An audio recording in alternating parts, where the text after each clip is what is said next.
Nous sommes à Paris, chez Eric Verhaeghe. Vous êtes journaliste, ancien élève de l'ENA, fondateur du site Le Courrier des Stratèges, qui rencontre un grand succès.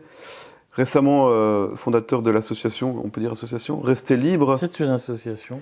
Et vous êtes l'auteur de nombreux ouvrages, dont le dernier, Sécession, manuel d'autodéfense contre la caste, dont on va parler longuement.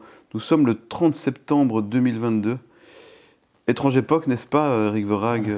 Auriez-vous pensé un jour vivre ce que nous vivons actuellement? Être interviewé par des journalistes belges à Paris? Non, je ne l'aurais pas imaginé. C'est vrai. Nous nous retrouvons entre Belges et nous devons aller à Paris pour ça. Et en fait, oui, c'est une époque tout à fait intéressante, puisque c'est une époque de basculement. Alors vous, Alexandre, vous êtes trop jeune pour avoir vécu l'enfance où on vivait avec le rideau de fer, le mur de Berlin. Moi, je me souviens, j'avais une tante d'origine polonaise qui retournait voir sa famille en Pologne régulièrement dans les années 70, 70. Et je me souviens quand elle prenait le Paris-Moscou en train pour retourner en Pologne, elle remplissait le compartiment de chocolat, de victuailles, etc. Donc on s'était dit à une époque, lorsque le mur est tombé, qu'on avait remporté une grande victoire, que c'était la fin de l'histoire. On a parlé de la fin de l'histoire, et en fait on s'aperçoit que, comme pour paraphraser Macron, la tragédie revient, et qu'il n'aura pas fallu plus de 30 ans pour que, au fond, le monde rebascule dans une scission entre l'ensemble russe, eurasien, disent certains, et l'Occident. Et c'est tout à fait intéressant, avec là aussi des rapports de force qui évoluent de façon intéressante, puisqu'à une certaine époque, vous n'avez pas connu ça non plus, mais moi je me souviens en 1982 de la visite de François Mitterrand à Liège, quand je vivais à Liège, qui était venu plaider pour l'installation de missiles Pershing et de missiles Cruise pour faire face à la menace soviétique,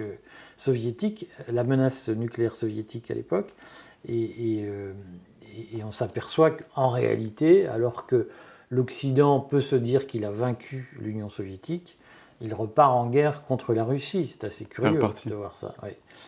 Et donc, c'est de mon point de vue une époque de révélation tout à fait intéressante. Et c'est vrai que par ailleurs, tout ça se greffe sur des changements technologiques prodigieux. Quand on était enfant, on n'avait que des téléphones fixes, et maintenant, ça n'existe plus. On ne correspond plus que de façon totalement quasi virtuelle, en tout cas numérique. Donc on est dans un monde totalement différent. Je pense que nous sommes, enfin moi en tout cas, vous n'avez pas cette chance, j'appartiens à la seule génération qui a vécu en aussi peu de temps autant de changements fondamentaux dans la société. Et notamment l'apparition d'Internet constitue un changement dans le rapport de force qui est totalement considérable. Donc c'est une époque totalement fascinante et totalement palpitante. Chaque jour, il se passe des bouleversements qu'on n'aurait pas imaginés il y a 20 ans. C'est une opportunité, comme dirait Klaus Schwab dans le Great Reset, l'époque que nous vivons est une époque d'opportunité. On avait interviewé dans un dossier des gens qui avaient justement vécu la dictature chilienne, ou celle du communisme, ou même celle aussi de Ceausescu, et qui retrouvaient complètement dans l'époque actuelle le totalitarisme de l'époque, et même certains s'en inquiétaient encore plus, parce qu'ils le trouvaient plus vicieux. Qu'est-ce qui vous étonne le plus actuellement, les actes des gouvernements, les actes politiques, ou la passivité du peuple? D'abord, je ne suis pas sûr que le peuple soit passif. J'observe quand même qu'il y a de nombreuses manifestations dans les rues, physiques. On veut le faire croire passif, peut-être, les médias? Oui, je pense qu'on fabrique un peuple, en réalité. Donc moi, vous savez, j'ai grandi au pied d'une mine de charbon à Liège. Donc je suis du peuple. Mais en réalité, je ne crois pas que le peuple existe. Le peuple, c'est une construction de gauche, d'abord. On invente un peuple. Le peuple, c'est une notion de petit bourgeois qui veut se donner bonne conscience. Donc il y a le peuple. Comment on dit alors? Il y a des gens. Une société Il y a une société. Mais en tout cas, cette idée romantique qu'il y aura un peuple, ça me paraît être une construction abstraite et conceptuelle pure. Moi, je crois qu'il y a des gens, il y a une société, il y a éventuellement une nation, pour ceux qui aiment ce mot. Moi, je crois à l'ordre spontané des sociétés. Et donc, je pense que dans cet ordre spontané, en réalité, à l'occasion du Covid, on s'est aperçu qu'il y avait énormément de résistance soit affichées, soit clandestines. Il y a aujourd'hui des sociétés clandestines, notamment en France, mais je suis sûr qu'il existe des sociétés clandestines en Belgique aussi, des gens qui sont rentrés dans une forme de clandestinité, ça s'appelle la résistance. Et donc je ne pense pas qu'il y ait une passivité. On fait croire aux gens qu'il y a une passivité, mais je pense que c'est faux. En revanche, moi ce que je retiens, qui m'inquiète, c'est la montée de ce que je vais appeler le fascisme gris. Alors, l'expression est d'ailleurs d'Édouard Husson, qui collabore au Courrier des stratèges. Je suis inquiet de voir le ralliement de mieux en mieux assumé de la caste à un fascisme gris. C'est-à-dire que c'est un fascisme débarrassé de ses oripeaux violents, de son folklore mussolinien, si vous voulez, ou hitlérien. Fascisme soft. C'est un fascisme qui n'est pas forcément soft, mais qui en revanche se donne beaucoup moins en spectacle. Il ne donne pas le spectacle de la brutalité comme on a pu le connaître dans l'Italie ou l'Allemagne des années 30. En revanche, c'est un fascisme dur dans sa conception de la société, c'est-à-dire qu'il est profondément autoritaire, il est profondément discriminatoire, il est extrêmement méthodique dans son mode de fonctionnement, et il est, comment dirais-je, dangereux parce que il est à la recherche d'une stabilité économique durable, et donc il a un côté rassurant. C'est le fascisme gris, c'est le fascisme qui se part des attributs de la protection. Et ça, c'est ce qui est le plus vicieux. C'est le plus vicieux, puisque en effet, aujourd'hui, on peut se dire, mais l'État me protège, donc je lui fais confiance. Et c'est ce qui m'inquiète le plus. Ce qui m'inquiète le plus parce qu'il est difficile à déceler ou à conscientiser. Au fond, il a une stratégie d'alliance avec les classes moyennes supérieures, et il a une capacité à acheter les voix de ce qu'on appelait le lumpenprolétariat quand j'étais petit. C'est-à-dire que vous avez aujourd'hui des gens qui sont nourris au lait de la subvention, de l'aide sociale, de l'allocation, hein, et qui, en contrepartie de ces aides venues de l'État, sont supposés obéir, ce qu'ils font globalement. C'est-à-dire que vous avez aujourd'hui, en France c'est le cas, on a plus de 10 millions de bénéficiaires de minima sociaux. Il est évident que ces gens-là ne vont pas se révolter, puisqu'ils ne vont pas mordre la main qui donne à manger. L'État crée la misère et donne des miettes pour que les gens se taisent, c'est un peu ça. Alors, je crois, je nuancerai un peu. Moi, la misère est structurelle. Je suis très convaincu qu'il y a un capitalisme de connivence. C'est-à-dire qu'aujourd'hui, une caste s'est emparée de l'État, ou domine l'État, et utilise l'État comme moyen de domination de l'ensemble de la société. Et que c'est la social-démocratie poussée dans ses retranchements, si vous voulez. C'est une idéologie de gauche, hein, qui part du principe qu'il faut rendre les gens heureux malgré eux, et donc on va corriger les inégalités. Par exemple, cette phrase horrible, corriger les inégalités, ça veut dire quoi? Ça veut dire qu'on va prendre de l'argent à ceux qui ont réussi pour le donner à des gens qui vont devenir obéissants. Et on va leur dire, tu n'es plus maître de ton destin. Vous savez que moi, quand j'étais petit, je suis un vieux flamand. Hein. Chez nous, en Flandre, ce qu'on disait, c'était pour être maître de son destin, il faut vivre de son propre travail. J'ai trouvé, il y a des expressions quand on se rencontre dans la diaspora. Moi, on m'a appris à lever mon mur de briques chaque matin. Et on disait, la liberté, c'est par le travail que tu l'acquiers. Et aujourd'hui, il y a fondamentalement, quand on était petit, Karl Marx, qui était quand même un grand homme, expliquait que l'aliénation du travailleur, c'était le salariat. C'est-à-dire que le salariat est la forme qui permet d'écraser les gens. Et aujourd'hui, je note que les mouvements de gauche disent le contraire, c'est-à-dire vie d'allocation plutôt que de travail. Vive le salariat plutôt que l'émancipation. Il faut se poser la question de pourquoi Marx a-t-il dit à la fin du XIXe siècle l'oppression, c'est le salariat, l'aliénation, c'est le salariat, et pourquoi des mouvements comme la France insoumise, qui se réclament de Marx, disent le salariat doit être la forme normale de travail. C'est bien là, à un moment donné, qu'il y a eu à un moment donné une subversion des termes, et que la soumission à l'ordre, au capitalisme de connivence, elle est d'abord portée par une idéologie de gauche qui dit mais vivez d'allocation et comme ça tout ira bien. Ben oui, mais enfin quand on vit d'allocation, du coup, on devient dépendant, on devient obéissant. Je sais que ce n'est pas complètement dans la ligne éditoriale de Kairos. Nous, on est ouvert, il n'y a pas de problème. Mais vous me faites passer d'un bond avant de rentrer dans le cœur de l'ouvrage. C'est en fait le cœur de l'ouvrage. Vous parlez du rôle de l'État qui, notamment au travers de la sécurité sociale, donc tend à rendre le plus possible les gens dépendants. Mais c'est aussi ce même État qui permet à certains de faire des fortunes indécentes et innommables. Et aussi, vous parlez du rôle de l'école qui aliène, on sait très bien, en Belgique par exemple, plus on est pauvre, plus on rate dans l'enseignement. Donc en même temps, cette liberté individuelle de pouvoir se lever le matin, de construire son mur, elle devrait, si elle n'était pas liée à un État qui crée des inégalités, on pourrait peut-être lui donner de l'importance. Mais là, dans un État qui est totalement créateur de misère, d'inégalités, on sait très bien que si on est dans une école, par exemple en Belgique, à Molenbeek, ou dans une école à Uccle, ça va complètement changer l'avenir. Donc, il faut peut-être un peu modérer cette idée de... Non, mais attendez, ce que vous dites est très juste, Alexandre. L'État crée la misère. Alors, je serai moins brutal que ça. L'État prétend corriger les inégalités, et en réalité, il fabrique des inégalités pour justifier son rôle. Voilà. Mais vous appelez ça créer la misère. Je suis d'accord avec vous. Vous me dites l'État crée la misère. Je veux bien vous suivre, mais je serai moins extrême. Elle est structurelle, en tout cas. Je veux bien vous suivre. Que l'État, aujourd'hui, produise de la misère, c'est une certitude. Et précisément, si on veut sortir de la misère, et si on veut...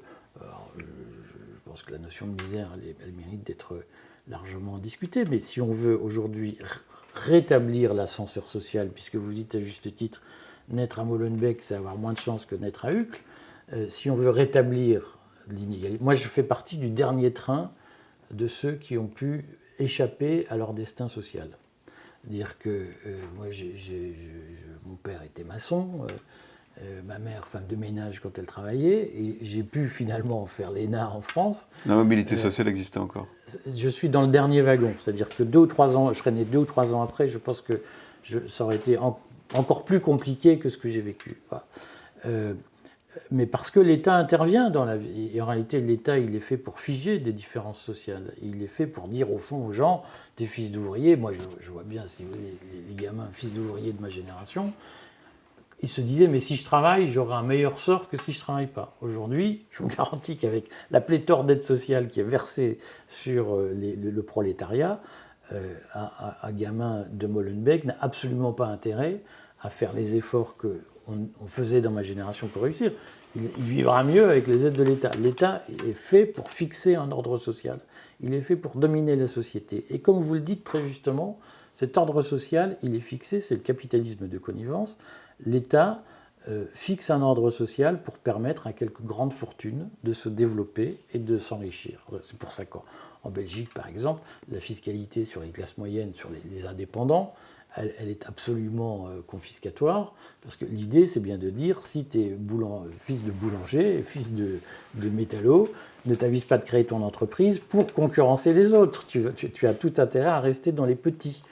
Et on protège les insiders. L'État, la fiscalité qu'on justifie au nom de la correction des inégalités, elle est en fait faite pour figer les inégalités et pour empêcher les petits de grandir et pour garantir aux grands l'absence de concurrence. Voilà. Et donc, la fiscalité qui est destinée à corriger les inégalités, en réalité, elle vise uniquement à protéger les grandes fortunes et à faire en sorte que ces gens-là n'aient pas de concurrents dans l'appropriation des moyens de production. D'ailleurs, se sont formidablement enrichis ces 2 dernières années, hein. Les plus grosses fortunes. Effectivement, mais pour des raisons qu'on connaît. C'est-à-dire que là aussi, c'est le défaut de la sécurité sociale. Là aussi, c'est le défaut de la commande publique. C'est ce qu'on va voir sur la transition énergétique. Qui enrichit ces gens? C'est d'abord les achats publics. Et quand vous voyez que l'Union européenne a acheté pour plus de 70 milliards de vaccins avec l'argent du contribuable. Alors évidemment, Albert Bourla, il s'enrichit, mais il ne s'enrichit pas grâce au jeu de la concurrence. C'est un transfert du public vers le privé. C'est l'État qui enrichit Albert Bourla. Et ces exemples sont pléthores de situations où, en réalité, c'est le monopole plus ou moins public ou l'intervention publique en faveur des monopoles privés qui a permis d'enrichir, de faire les grandes fortunes. Regardez, on va prendre l'exemple de Elon Musk. Est-ce que Elon Musk serait Elon Musk sans l'intervention massive de l'État qui protège notamment la production d'électricité, la production de voitures électriques. Est-ce que Zuckerberg serait ce qu'il est sans l'intervention ou sans l'aide des services américains qui pompent les données de Facebook? Enfin, l'hypercapital américain qui s'est constitué n'existe que parce qu'il y a un État un État américain qui protège les monopoles des GAFAM. Vous débutez votre ouvrage par une véritable critique de la société de consommation, dont le Covid a montré les faiblesses, notamment dans les chaînes d'approvisionnement. Je vous cite, vous dites, d'un côté on répète à l'envi qu'il faut sauver la planète en réduisant les causes prétendues du réchauffement climatique. D'un autre côté, on consomme à tire-larigot. Est-ce que c'est pas justement... on est dans un système complet d'injonctions paradoxales, d'injonctions contradictoires, un système totalement paradoxal qui rend les gens complètement maboules, si je peux dire. Et là, j'ai envie de citer George Orwell, justement, à ce niveau-là, c'est qu'il dit « Ce n'est qu'en conciliant les contradictions qu'on garde le pouvoir indéfiniment ». Alors, moi je pense qu'il y a, c'est ce qui fait l'intérêt de notre époque. Alors, je dis souvent qu'on a assisté à une industrialisation des méthodes de contrôle des populations depuis 5 ou 6 ans.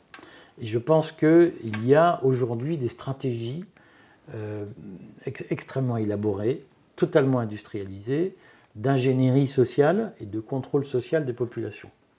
Et pour ce faire, avant même l'injonction paradoxale, je pense qu'il y a une donnée fondamentale qui est la précarisation ou l'insécurisation collective organisée à partir de chocs réguliers. On a eu le choc du Covid, on a le choc de l'Ukraine, on a eu le choc climat. qui passe, on a le climat qui est une espèce d'arrière-fond permanent, de base continue, où tout le monde se dit on va tous disparaître, on va tous mourir, en plus on va attraper des maladies, on va mourir dans d'horribles conditions, et maintenant sortir dans la rue et faire 100 mètres, c'est devenu un risque majeur. On parle de privation d'électricité, de gaz, etc.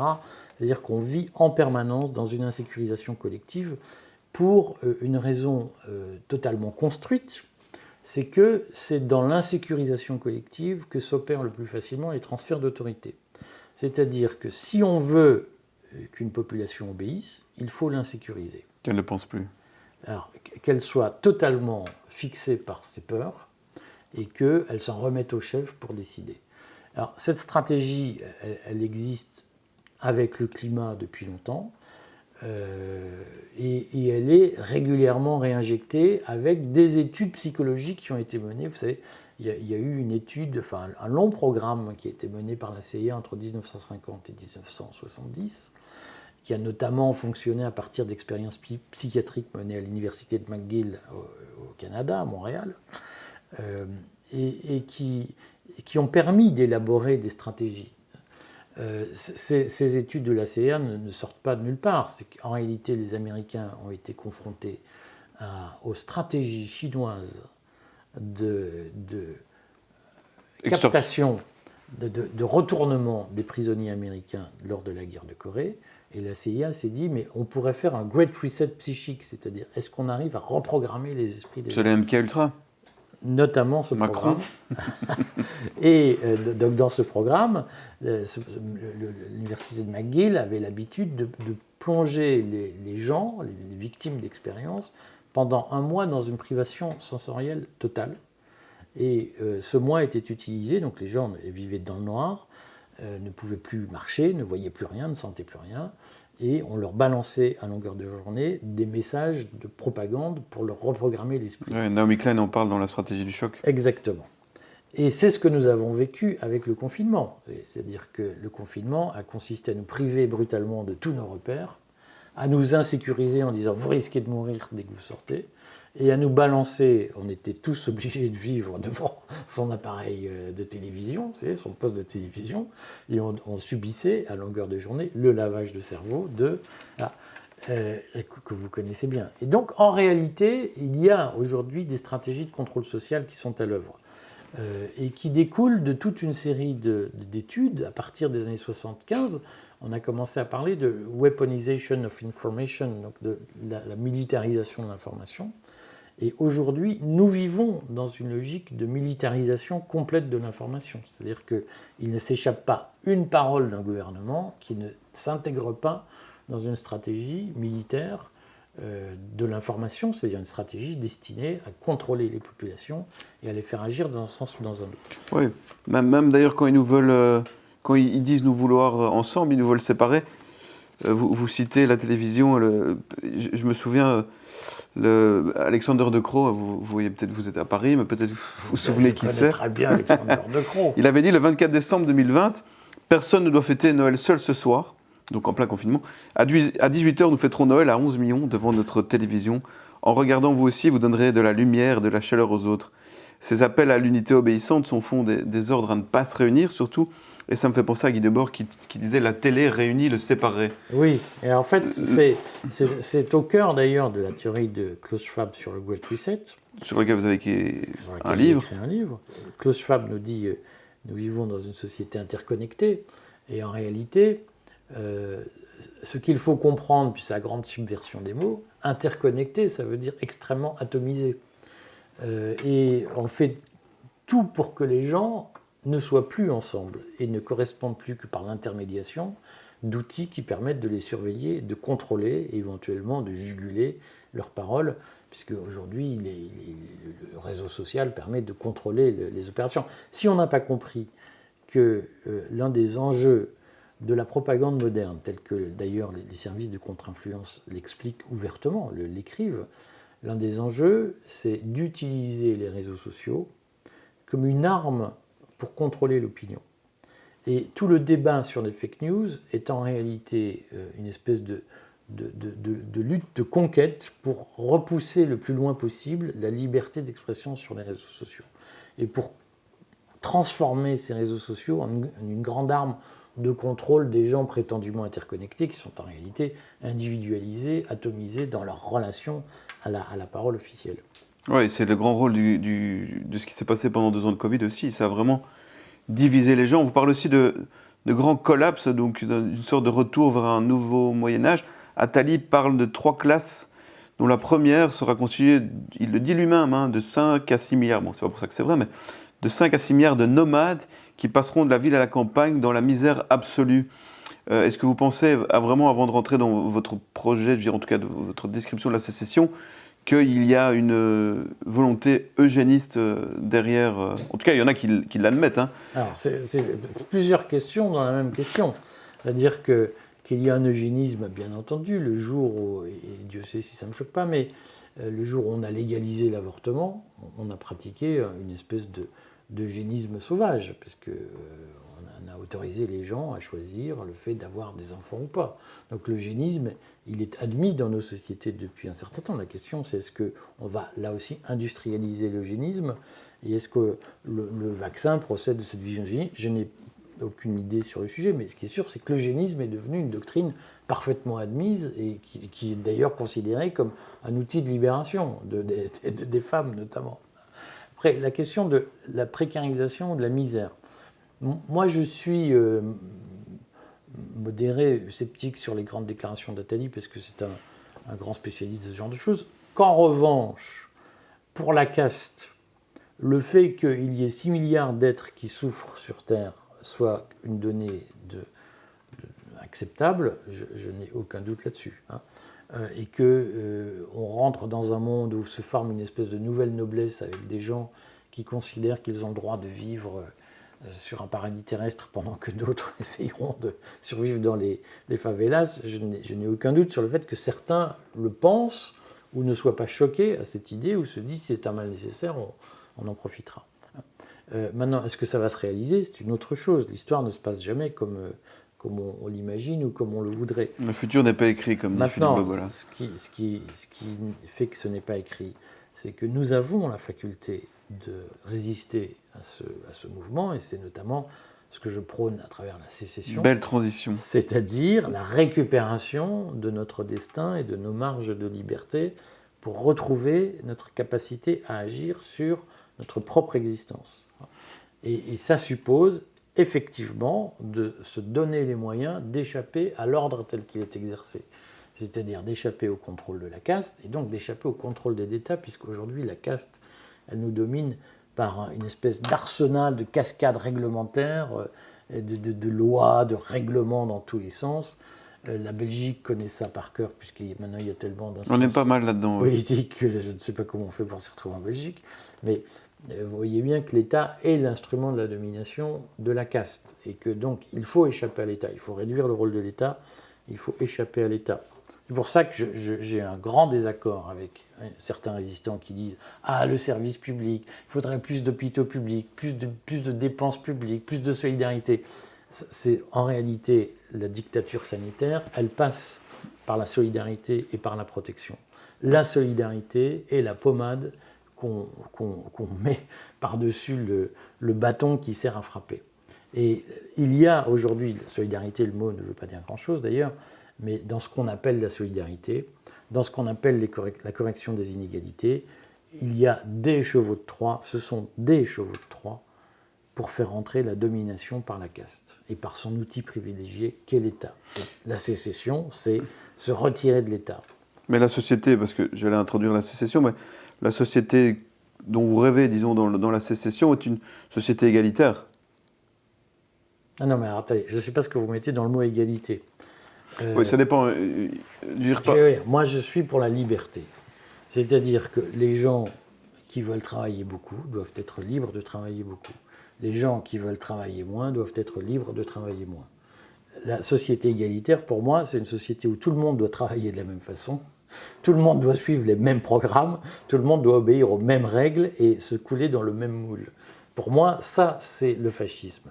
Ah, et donc moi, quand les gens commencent à me parler d'égalité, j'entends immédiatement fascisme ou communisme, c'est-à-dire tout le monde aura une Lada, tout le monde sera obligé d'être un bon prolétaire qui est membre du Parti communiste, et tout le monde sera obligé d'obéir à des règles absurdes fixées par une bureaucratie qui aura pris le pouvoir. Pour moi, c'est ça l'égalité. Moi, ce que je crois, moi, je suis un vieux flamand. Quand j'étais petit, il y a un vieux flamand qui a grandi à Liège, donc les Belges, s'ils regardent cette interview, vont savoir de quoi je parle. Moi, je me souviens toujours, parce que mon père est mort quand j'étais jeune, très jeune, j'avais 2 ans et demi. Ma mère me disait, mais il vivait le martyre parce qu'on lui disait toujours, à Liège, « Ah, mais toi, tu travailles comme un flamand ». Ça voulait dire travailler beaucoup, puisque j'adore les Liégeois, mais tous ne s'illustrent pas par une grande aptitude à un travail intensif. Et donc je veux bien faire une concession à une certaine idéologie flamande qui explique que la Flandre s'en est sortie grâce à son travail. C'est pas faux. Mais si vous voulez, est-ce que c'est choquant ? Est-ce qu'il est choquant qu'il y ait des gens qui travaillent plus que d'autres ? Est-ce qu'on est obligé de réglementer le travail en disant vous ne pouvez pas travailler plus de X heures par semaine ? Après, ce qu'il faut garantir, c'est qu'il n'y ait pas de situation forcée, c'est-à-dire qu'on ne force personne à travailler plus de la durée qu'il souhaite. Mais est-ce que c'est souhaitable de vivre dans une société où, par exemple, les entrepreneurs comme moi s'entendent dire « Ah non, mais de toute façon, vous faites 100 heures par semaine pour faire vivre votre entreprise, mais on va vous sanctionner parce que vous travaillez trop ». Tout ça est absurde. Enfin, à un moment donné, il faut arrêter d'emmerder les gens. Non, on ne va pas épuiser le sujet, mais on sait que, par exemple, la différence de salaire entre un employé et son patron en un siècle a explosé. Je ne suis absolument pas d'accord. Je pense que c'est une fake news que vous propagez. Vous faites allusion à des situations qui concernent quelques grandes entreprises transnationales, où effectivement les salaires ont pris des proportions beaucoup plus écartées, beaucoup plus importantes. Je vous garantis que le petit boulanger au pied de chez vous, à mon avis, il se paye moins que ses ouvriers. Et donc, il faut arrêter, si vous voulez... Oui, il ne faut pas généraliser les multinationales. Les gars qui dirigent des multinationales, ce ne sont pas des patrons. Ce sont des employés. Alors, quelques exceptions. Elon Musk, Zuckerberg, quelques exceptions fétiches. Mais ces gens-là n'auraient pas pu réussir sans le soutien de l'État. Oui. Mais le petit entrepreneur du coin, son niveau de vie n'a cessé de baisser. Et on est d'accord. Donc, en réalité, ce que je trouve très agaçant, c'est cette manie qu'on a de limiter le monde patronal à quelques grandes figures qu'on traîne dans les médias Et le gars du coin qui essaye de s'en sortir tout seul, tout le monde dit « Ah, tu gagnes beaucoup plus que ton employé ». Je ne pense absolument Non, je suis d'accord avec vous. Oui, oui, d'ailleurs, dans le projet du Great Je Reset, dénonce cette fake news. dans le bas, c'est en partie, ça dépend comment on voit, mais dans le projet du Great Reset, c'est la destruction des PME, des petites et moyennes entreprises. Oui, le Great Reset, c'est une idéologie qui vise à diminuer sans cesse la concurrence qu'on peut faire aux grands Il le groupes. dit, hein, Klaus Schwab l'a dit dans une interview, il parle de la destruction de millions d'emplois. Oui. Donc évidemment, ça ne sera pas ceux des grands chefs de multinationales, des grands patrons. Pour vous, la sécession, c'est plutôt dans un sens social et spirituel, C'est tout. hérité de la romantique. C'est à la fois se retirer, mais c'est plus possible en fait, parce que la sécession de la romantique, elle est plus possible actuellement, puisqu'on est dans une société globalisée. Comment vous la voyez Alors attendez, là aussi, je suis sûr que vous allez rarement à Molenbeek. Ah, j'ai beaucoup été à Molenbeek, j'ai travaillé 10 ans à Molenbeek. Bon, vous pouvez témoigner du fait que beaucoup de gens à Molenbeek ont fait sécession. Il faut voir si c'est une sécession volontaire ou une sécession obligée. Là, Mais attendez, moi, ce qui, de mon point de vue, est le choc ici, puisque de mon point de vue, le confinement a permis d'accélérer de façon assez surprenante l'intégration des populations d'origine immigrée, et spécialement maghrébines et africaines. Parce que eux, ça fait 20 ans qu'ils ont fait sécession. Et nous sommes ici à une encablure du 9-3, comme on dit, de la Seine-Saint-Denis, qui est le département le plus pauvre de France. Eux, ça fait 20 ans qu'ils ont fait sécession. C'est-à-dire, ça fait 20 ans qu'ils vivent dans une économie souterraine. Ça fait 20 ans qu'effectivement, ils font croire qu'ils sont les plus pauvres de France. Je pense que la réalité est beaucoup plus mitigée, parce que quand je vois beaucoup de gamins passer dans des BMW, des Mercedes, AMG dernier cri, je tempère. C'est peut-être aussi l'exception qui... Alors, il y a un mélange. Ce qui est sûr, c'est qu'il y a des terres de sécession, c'est les fameux territoires perdus de la République en France. Mais il y a aussi des territoires perdus du royaume en Belgique, de la royauté. Donc il y a des sécessions géographiques qui sont possibles, qui existent. Mais aujourd'hui, pratiquer l'exode rural, l'exode urbain, c'est-à-dire quitter la ville pour aller vivre à la campagne, c'est une façon de se retirer. Je connais énormément de gens qui partent dans des bases autonomes durables, des BAD. Et donc il y a, contrairement... Piero San Giorgio. Par exemple, Piero San Giorgio en est un exemple. Alors, lui, il est parti en Suisse, mais en France, il y a beaucoup de gens qui sont organisés autour de BAD. L'association Restez Libre que j'ai fondée est une association qui prône beaucoup la sécession physique, mais c'est vrai que moi, je crois d'abord à la sécession politique. C'est-à-dire que je pense que, les gens doivent se retirer de la domination culturelle dont ils sont l'objet, et que 2, ils doivent arrêter de financer leur bourreau. Leur bourreau, c'est l'État. Ce qu'il faut, c'est arrêter de financer l'État. Donc il faut pratiquer toutes les solutions d'optimisation fiscale, toutes les solutions d'optimisation sociale. Il faut arrêter de financer ceux qui nous oppriment. Et par ailleurs, il y a en France des sujets qui existent moins en Belgique, comme la sécession scolaire. Beaucoup de gens se disent « mais je ne veux plus que mon enfant aille dans une école ». En Belgique, c'est encore autorisé. En Belgique, c'est encore autorisé. En France, c'est devenu beaucoup plus compliqué qu'avant. Donc il y a des communautés sécessionnistes, j'en connais, qui organisent des systèmes pour faire une espèce d'école à la maison qui ne dit pas son nom. Et il y a des organisations clandestines qui se mettent en place. Ce qu'il faut, c'est arriver petit à petit. Moi, j'ai lancé des pistes, des idées. Je propose d'abord la sécession spirituelle, c'est-à-dire je pense qu'il faut débrancher sa télé, arrêter d'être soumis à la propagande quotidienne du cartel des médias subventionnés. Oui, ce que vous donnez, cartel des médias subventionnés. Et je pense qu'il faut...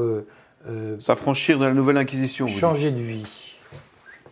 Ce que les gens n'ont pas compris et qu'ils commencent à comprendre, c'est que l'enjeu, il est, comme on disait à une époque, éthique. C'est-à-dire, il est dans le comportement. Il faut obéir à de nouvelles règles de comportement et vivre autrement qu'on ne vivait, parce qu'on nous a finalement tous installés dans un mode de vie dont le fondement est notre écrasement, notre soumission. Et nous devons adopter des modes de vie qui nous permettent de nous libérer. Ce sont des choix fondamentaux, qui ne sont pas simples. Et si vous voulez, je crois qu'aujourd'hui, il y a 3 solutions pour changer le plan, même si je n'aime pas cette expression. Il y a tous ceux qui croient à la lutte politique, par les élections. Par les urnes, vous n'y croyez plus. Par les institutions. Moi, je ne crois pas à la lutte institutionnelle. Et la victoire de Meloni en Italie le montre. C'est-à-dire qu'aujourd'hui, ceux qu'on nous présente comme des espèces de disrupteurs sont en réalité des gens qui sont déjà incrémentés dans le système. Je ne pense pas qu'il soit possible de changer un système politique de l'intérieur. Je ne pense pas qu'il soit possible de changer un régime politique de l'intérieur. Donc pas de sédition? La dernière fois où on l'a fait en Belgique, c'était une sédition, une excellente sédition, lorsque les Wallons, surtout les Liégeois d'ailleurs, et les Carolos, ont refusé le retour de Léopold III.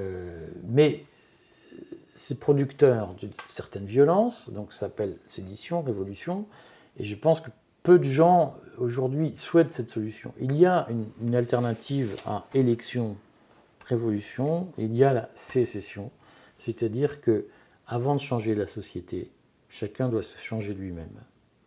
Et ça, cette doctrine, pour changer la société, il faut que chacun se change lui-même. C'est une doctrine qui est complètement mise sous le boisseau depuis 60 ans par la domination intellectuelle de la gauche, qui est partie du principe qu'il ne fallait surtout pas que les gens changent, il fallait changer la société. C'est les divisions du monde. Est-ce que pour changer la société, il faut changer les individus? Ou est-ce que pour changer les individus, il faut changer la société? Et moi, je porte une vision de droite. Je suis clairement convaincu, plus que convaincu, le fondement de ma vie, c'est qu'on ne change la société qu'en changeant soi-même. Et je crains plus que tout les univers où, pour changer les gens, on commence par changer la société. Alors j'ai envie de vous retourner la phrase, mais je vais la modifier. Normalement, on dit il n'y a pas de révolution sans prise de conscience. Il n'y a pas de prise de conscience sans révolution. On va remplacer révolution par sécession. Oui, mais la révolution peut être individuelle. Moi, j'appelle la révolution individuelle. Je crains ces manifestations de rue où, à un moment donné, on s'aperçoit que c'est un groupe constitué qui récupère l'opération à son profit. Je pense que ce qu'il faut, c'est que la société progresse par le progrès de chaque individu. Et ce progrès de chaque individu, il vient de la liberté individuelle et de l'effort individuel. Mais vous dites qu'il n'y aura pas de sécession dans le livre sans collectivité. Alors, il faut absolument créer des réseaux. Ce que je dis, c'est que c'est un sport collectif. C'est-à-dire qu'effectivement, on ne peut plus vivre en autarcie tout seul. On n'a jamais pu, mais je sais qu'un certain nombre de survivalistes imaginent que même 3 ou 4 personnes peuvent arriver à l'autarcie complète. Je ne crois absolument pas que ce soit possible. Donc on a besoin d'une entraide, d'une solidarité. Solidarité non pas au sens de « il y a un État qui vous prend des impôts pour refiler le pognon aux autres ». C'est une solidarité choisie, c'est le vrai sens de la solidarité, c'est la solidité. Donc il faut que les gens s'entraident et que chacun apporte au groupe ce qu'il a de meilleur pour le groupe. La solidarité, c'est vraiment le choix spontané. On ne peut pas, dans un système solidaire, ça repose sur 2 principes. On donne le meilleur au groupe pour faire fonctionner le groupe, et celui qui donne reçoit, et celui qui reçoit doit donner. Aujourd'hui, on vit dans une subversion totale du concept de solidarité, puisqu'on explique dans notre système solidaire que c'est toujours les mêmes qui donnent, sans jamais recevoir. C'est Marcel Mauss, ça a donné prendre, recevoir. C'est une pensée de l'ordre spontané de la société. La solidarité que l'État prétend pratiquer aujourd'hui, c'est un système où on prélève à certains pour donner à d'autres, mais où il n'y a jamais d'itération. Ça n'est pas ça la solidarité. Alors pour atteindre la sécession, donc vous parlez de diverses sécessions, psychiques, fiscales, sanitaires, alimentaires, culturelles, patrimoniales, scolaires, est-ce qu'il faut atteindre un seuil critique ou est-ce qu'on peut faire sécession en très petits groupes?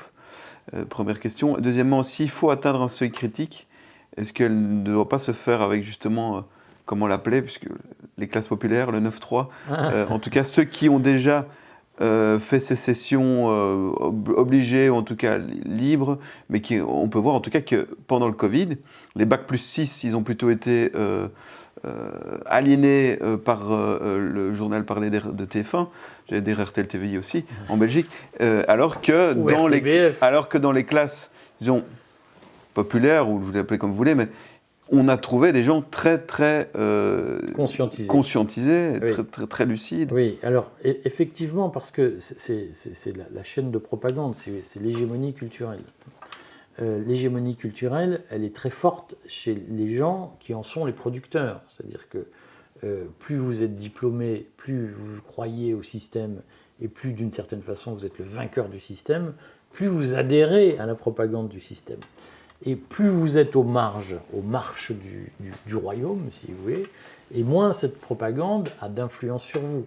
C'est pour cette raison que c'est dans les milieux populaires qu'on a trouvé le plus de résistants à la dictature sanitaire, parce que ce sont ces gens qui ont été les moins endoctrinés, d'une certaine façon, qui adhèrent le moins au discours officiel et aux outils de l'hégémonie culturelle déployés par la caste. Et donc, c'est là qu'on trouve notre réserve de voix, si j'ose dire, notre réserve de sécession. C'est auprès des gens qui sont les plus éloignés du centre, les plus éloignés du sommet de la pyramide. Donc il faut créer des réseaux, des liens avec eux. Alors, il y a énormément de réseaux qui se créent dans tous les sens. De temps en temps, je fais une confidence que je ne devrais pas faire. Je suis un peu agacé puisque je vois qu'un certain nombre de réseaux ont poussé et que de mon point de vue, je les trouve un peu timorés sur le combat politique. Et moi, je plaide pour que ceux qui aujourd'hui veulent vivre dans ces réseaux de solidarité spontanée, pour que ceux qui aujourd'hui veulent tisser des liens pour entrer en sécession, avec parfois des actions clandestines, légales, mais des actions à l'abri des téléphones portables qui nous surveillent.